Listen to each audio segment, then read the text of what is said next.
All right, welcome back to our post-round interview here after round two here at Thailand Mix, hosted by TrustGolf. Of course, I'm accompanied by a face you guys are very familiar with on our tour, Amarin Gravitian. Thank you for having me. Okay, after a great opening round of 5 under par, and then even par today, you're sitting at 5 under. Obviously, a great position to really attack the leaders tomorrow. How are you feeling?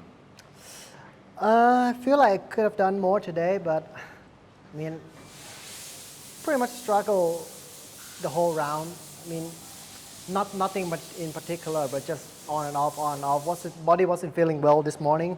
Just I don't know, was it too tight or too loose? I couldn't really tell, but got it together in the last few holes and made it up the mistakes to at least put myself in position to do something good tomorrow. But yeah, I feel like I could have done more. But Yeah, certainly. Two birdies coming through that last 5 hole stretch. What were you telling yourself after kind of a rocky start? How did you kind of pull yourself up out of that rut? after 12 hole, I was +1, so I mean, with the par 6 coming in, I thought I could do something with it, and end up bogey that hole. I was pretty pissed with myself, and then on that long ride from the green to the 14th tee, kind of tell myself that hey, I have 5 holes to go and at least try to get it to even par would be good, and then yeah, I did just that. I almost did better than that, so I couldn't really complain too much about the finishing. I mean, Could be worse. Yeah, I mean, it's just a testament to how strong you mentally are. I was watching you on the screen on that hole. I was very frustrated. Yeah, on hole 13, you hit a perfect putt off your putter and it broke the other I way. thought it's gonna broke right to left, but it ended up breaking that's left to right. exactly what I said on screen as well. And that's a par putt too. So Yeah, and you were looking and you kind of was just like scratching your head, like what the heck is going on? yeah, so easy hole, end up making bogey doesn't really help you mentally. Yeah. No. But you hit a fantastic shot into that hole on number 17. It almost struck the flagstick. I mean, I thought that was about to be a hole in one, and of course you drained that beautiful putt, or you left it right on the edge as well. Again. And I mean, I was just like, man, when is the putt's gonna drop for you? So tell me, what are you gonna be kind of working on this afternoon to prepare yourself for the final So round? strange enough, I wasn't really a technical guy, but on the front nine I was struggling with putting, so I decided to experiment with a little different setup with putting on the back nine, and I actually feel more comfortable over the ball. So that might be the key for me to work on this afternoon. It was strange because I was looking through my phone from like 4 or 5 years ago, looking for like something to post on Instagram, and they actually end up saw my putting stroke from 4 or 5 years ago, and I feel like it's looking from my phone, maybe the setup wasn't feel as comfortable right now compared to back then, but I feel like the stroke is more stable. So I just decided to try it out on the course right away. So making a change right at halfway time, I mean, that is like calling an audible, like Tom Brady calling an audible at the pit, which is really cool to see you have the guts to even make that change. Can you give the viewers at home the insight? What was the change with your setup at the with your putter?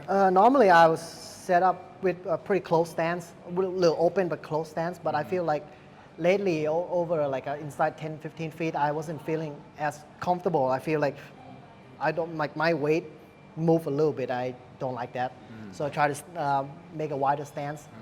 I was talking to my dad, like asking him what do he normally do if it's him, and think about a few of my friends when he putted, especially like Newport. Honestly, I feel like he had a very good putting stroke, and I was just decided to try right away. And well, the first few holes I didn't make it, but I feel like the stroke I hit it on the line with the speed I want more often. So I decided to do the whole 9 and maybe stuck with it tomorrow.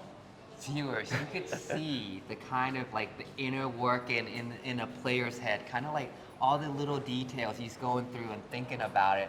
All right, but I'm gonna switch course to talking about your round today and talk to you about getting your first professional victory just a couple of weeks ago. Tell us, how did that feel? What was going through your head into that final round, and how did it feel to get that monkey off your back, in your own words? So actually it was my first 4 rounds victory it's not like I never done it before, so I don't feel.